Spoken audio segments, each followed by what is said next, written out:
once again for the renegade master. Back once again for the renegade master. Back once again for the renegade master. Back once again for the renegade master. Back once again for the renegade master.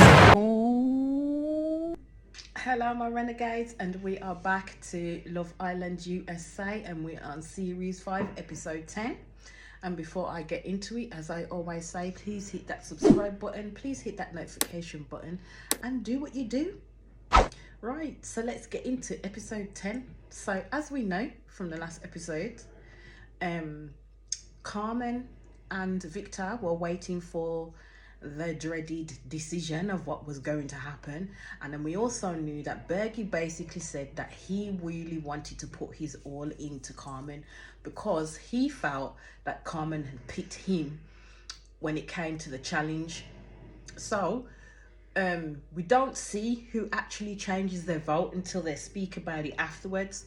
But what happens is Carmen gets picked, Destiny stands up, chats, lets them all know, and Victor is to leave the villa, and Carmen gets picked to stay. Now you see when everybody starts giving Victor the hugs and stuff like that, Marco is absolutely gutted that his brethren is going. There is no love lost with Victor at the end of the day, because he turned into a bit of an arsehole over his ego getting knocked. What she did was hella disrespectful, don't get me wrong. What Carmen did to Victor that day was hella disrespectful, but it didn't warrant the way that he then carried on with Bergie. I thought it was absolute arse-ish of him. So Bergie goes over, shakes his hand, and actually apologizes that, you know, he will learn his lesson next time. And he says something arsey to him, but then says, I hope she doesn't turn around and hurt you, something along them lines. You can't quote me sometimes, but something along them lines at the end of the day. No, actually, yes, you can quote me. He told him to be careful. Now, no truer words had been said when Victor told Bergie to be careful of Carmen at the end of the day.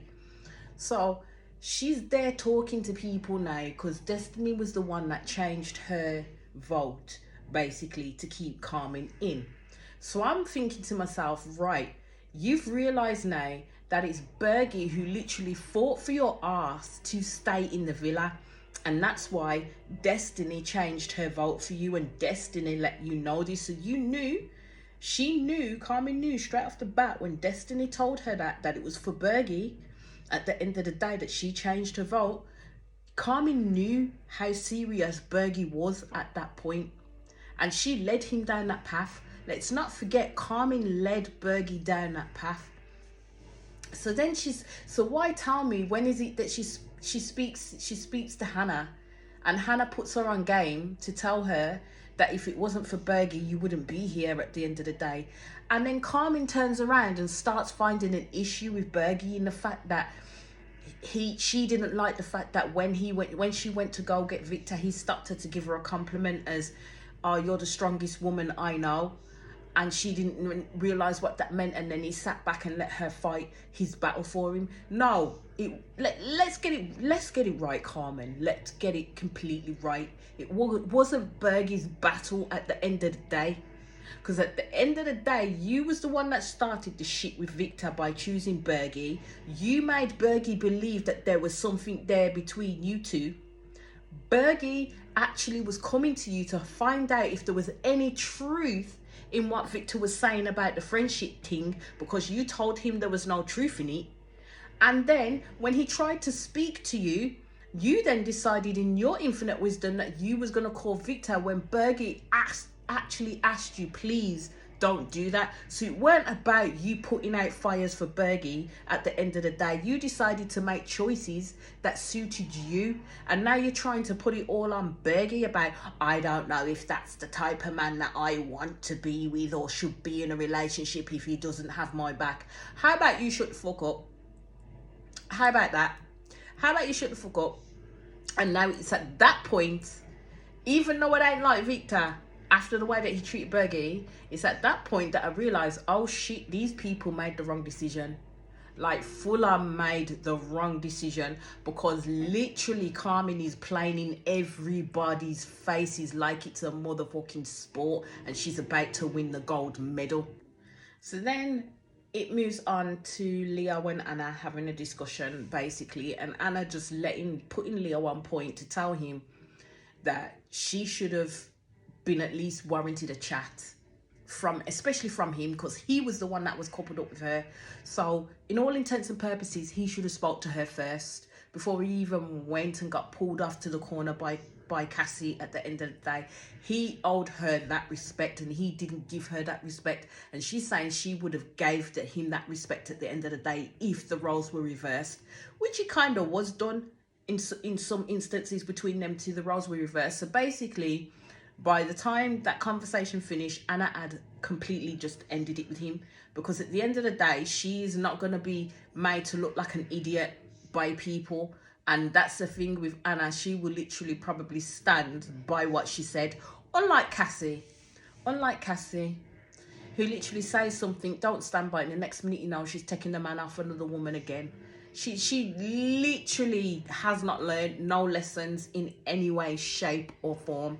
So then, following on from that, you see Kassy tries to approach Anna. Oh, it's like, not the time, my girl, not the time for you to approach Anna. Not the time at all. Not the time at all for her to approach Anna. Because Anna just completely ignored her. Anna was just like, yeah, I'm not having none of it. It just kind of walked away. You hear Harrison telling Destiny about the fact that he doesn't want to jump too fast down that path of togetherness just yet. And I'm just thinking, maybe Marco had a little bit of truth in regards to Destiny and how she is with men. But as again, we'll see, because I swear that girl gives you a kiss and she thinks it's all gung-ho that yous are all married with 3.4 children. But we shall see how that goes. So then you see Bergie and Kassy and they're having a chat, and Bergie's basically feeling really, really good. Bergie doesn't know what storm is about to hit him. Like, Bergie doesn't know what storm is about to hit him, because this girl is going around telling people how she doesn't know if she wants that characteristic of someone in a partner who doesn't stand up for her. Bearing in mind, Carmen was the one that caused all the motherfucking issue. All the issue. Now she wants to try and use it as an excuse to paint herself as a victim, as a reason why she don't want to give Bergie a chance. My thing is, why the fuck would you go through all of that? Why go through all of that and bring someone else into it, knowing full well that they like you, and then fuck with them in their face like that? See, that's why I don't trust girls like Carmen. I mean, I trust girls like Carmen at all. So, and you see Bergie, as I said, Bergie and Kassy are having their conversation. And basically Kassy knows that all the girls are mad at her. And the only reason why Kassy knows all the girls are mad at her is because I think it was Carmen and KK who put her on game in regards to the situation with Hannah and Anna. And then she turns around and says that she's here for herself and she needs to make decisions for herself and not everybody else, because she can't make everybody else happy. And I was just like, bitch, please. Like, biatch, please. Like, really? Really, well and truly? Really? You were making a decision for yourself, or was it because Keenan knocked you back and you decided that you'd be able to go on a D-low towards Leo, because Leo is a flighty person and quite open to that shit anyway? That's what I think it was, because at the end of the day, you were never nobody's friend in there. To you, girl code is fucking pinata at the end of the day. Smack that bitch open and make sure you get all that you can. That's what Kassy does. So then it's to the daytime and everybody's just milling about, chatting. You have Anna getting upset with the fact that she's walked out like 24 hours later and seen Leo and Kassy sat together giggling and laughing it up at the kitchen table. Like, she's trying to say they had breakfast with each other, but no, they didn't have breakfast with each other. They were sitting there giggling up. And yes, it's a little bit of a sight for sore eyes at the end of the day, because it's going to make you feel like shit. It is going to make you feel like shit that not less than 24 hours before, you were kind of loved up with this person and calling him little cutesy names and all this, that and the other. And then in the next breath, you got Kassy come along and just like put a whole fucking wrecking ball across it. You know that Miley Cyrus song that came in like a wrecking ball? That was fucking Kassy all over. Like, seriously, that was Kassy all over. So then you have everybody talking about the situation with Carmen and how she's now talking about Bergie. And you got, I think it was Hannah, Marco and Anna were talking in the bedroom, and Hannah was literally saying to Marco that she feels that she picked the wrong person, and Marco basically said, "Oh, I feel you did too." Well, you know, you learn from your mistakes. At the end of the day, you learn from your mistakes, because the only reason why they were picking Carmen to stay was for Bergie at the end of the day, because Bergie pled his case and basically said that he would risk it all for this girl, that he would really risk it all for this girl. But bearing in mind, he didn't think that he would risk it all and then be dropped on the same motherfucking day. Do you know what I mean? She didn't even give Bergie a looking or a chance or nothing like that. And that's what I mean. I like Carmen. No, I don't. I don't like Carmen at all. I really don't. So you got Hannah and Anna who pull Bergie up basically just to give him the download that just for him to be careful in regards to Carmen and what she's saying. And Hannah is honest with Bergie and says that she feels that she saved the wrong person, and basically saying exactly what she thinks of Carmen in regards to the decision made and what Carmen has been saying. But I think Bergie is going to ignore that. Because basically he more than likely probably wants to hear it from the horse's mouth at the end of the day, because people coming and telling you stuff can be 10 a penny and they can take it the wrong way, probably in Bergie's head, but they're not taking it the wrong way. Carmen is not interested in Bergie, and to be fair, she needed to have told Bergie, because she was sitting there all that day, even the night time before when she got picked to stay in the villa. She didn't go find Bergie. She didn't talk to Bergie. She's sitting there playing cards with Bergie, and she ain't even talked to Bergie when they're all playing cards together, and Bergie's sitting there like a loose end playing the cards. And that's when I said Hannah and Anna pulled Bergie to the side and asked him, has Carmen spoken to you at all day? And he went, no, she hasn't come to me at all. And that's where they tried to warn him, but I don't think Bergie is going to heed that warning, because in his mind and in his heart, he still thinks he's got a chance with Carmen, but she's going to come and shut that card down pretty quick. So then you see Anna and Kassy have a discussion, and basically Anna basically told Kassy at the end of the day, if she had come to her, she would have been happy for her to go have those chats with with Leo. She would have been happy with her to have those chats, because she said it before that she just wants her to be happy in that sense. And if it's with Leo, then it's with Leo. At the end of the day, there's nothing that she can rightfully do about it, because her and Leo aren't in no deep something. They were just getting to know each other. But as I said, Kassy doesn't give that forethought to anybody. All Kassy thinks about is me, myself and I at the end of the day, and how can I make myself happy at the end of the day. Yes, I may step on a few toes, but what they're not failing to realize is that us people looking in is kind of like, is this how you are on the outside? Like, if I was friends with you, this is how you would behave around my man at the end of the day, literally plotting behind my back to go get him, or the person that I'm with. If you find an interest in them, is this what you would normally do? Absolute pants in the way that she behaves, and the fact that she always gets away with it. But yes, they always say if your person is easy to take, they weren't your person in the first place. And that's probably why Anna stepped back and said, you know what, go do your thing at the end of the day, but while you're doing your thing, you're not going to disrespect me while you're doing it. And then here we go, there's a night time, and Carmen has her talk with Bergie.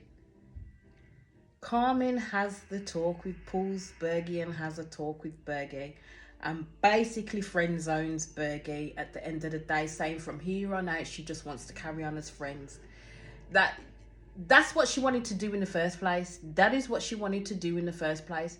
And I really think she picked on Bergie because she knew Bergie wanted that attention from someone. Bergie wanted to be picked by somebody and to have someone for himself. And I honestly thought Bergie was going to cry. Like, seriously, I thought Bergie was going to cry. I felt absolutely sorry for him. And I'm sorry, if I was in that villa, I would not be friends with Carmen. I would not even talk to that girl because I like your fuckery. You fuckery. People, he fucking fought for you to stay in that villa, and people voted for you to stay in that villa because of the fact they felt that you had that little bit of connection with Bergie, but you were playing a game. She was playing a game with Bergie's emotions. And we know why now. She was just playing that game with Bergie's emotions, and it's completely unfair that she gets to stay in that villa now. Now, my thing is I don't like Victor, but I would have preferred you to pick fucking Victor over that cretin at the end of the day, to be fair. And yes, I did. I called her a cretin because she's absolutely disgusting. She's diabolically disgusting in the way that she got Bergie to literally fall for her and then literally draw him in, fight, as in, no, it was not friendship levels, it's not this, that, and the other. And the fact that she used the excuse that she felt that he left her to fight his battles. My love, it was not Bergie's battle in the first place. It was your bloody battle, not Bergie's battle. So that was a total and far-fetched excuse that you used in order to friendzone Bergie, because that was your plan all along. Kassy and Leo literally sitting on the benches, and Kassy really wanting to kiss Leo and everything like that. And Anna's miffed because of the fact that it's been a whole day and he ain't even spoke to her in the slightest, because at the end of the day, what they still have to realise is that Anna and Leo are still in a couple, so he still needs to respect that stance at the end of the day. But he was playing fast and loose with Kassy, the wrecking ball. That's what I'm going to call her, Kassy the wrecking ball. And every time I say Kassy the wrecking ball, all I'm going to hear is Miley Cyrus's song, She Came In Like a Wrecking Ball. Because that's what she did. She really did. And even all the other islanders were getting miffed at Kassy, because when Kassy moved back over to where everybody was, Marco gave her the look as if to say, yeah, nah, man, you're just wrong. You're something different at the end of the day. And all the girls were just looking at her too, as if to say, you're just a disrespectful soul. And she is.